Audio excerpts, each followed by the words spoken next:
നമസ്കാരം. ഇന്നത്തെ ബ്രേക്ക്ഫാസ്റ്റ് നോക്കാമേ. ഇന്ന് അപ്പവും മുട്ടക്കറിയാണ്. നല്ല സോഫ്റ്റ് അപ്പമാണ്. ഇരുമ്പ് ചീനിച്ചട്ടിയിലാണ് ഞാൻ അപ്പം ഉണ്ടാക്കുന്നത്. കുഴിയുള്ള അപ്പം വേണ്ടെന്നുണ്ടെങ്കിൽ ഇരുമ്പിൻ്റെ തന്നെ ദോശക്കല്ലുണ്ട്. അതിനകത്താണെങ്കിൽ പരത്തി ഒഴിച്ചിട്ട് അടച്ചു വെച്ച് വേവിക്കുവേ.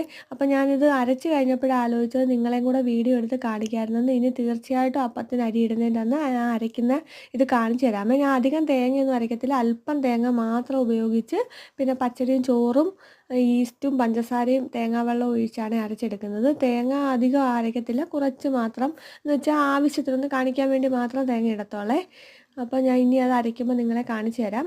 അപ്പം പിന്നെ അതിൻ്റെ അപ്പത്തിൻ്റെ കൂടെ നല്ല മുട്ടക്കറി. ഉള്ളി ഞാൻ കുറച്ചേ എടുത്തിട്ടുള്ളൂ. ഉള്ളിയും എല്ലാം കൂടെ വഴറ്റി ഉണ്ടാക്കിയ മുട്ടക്കറി.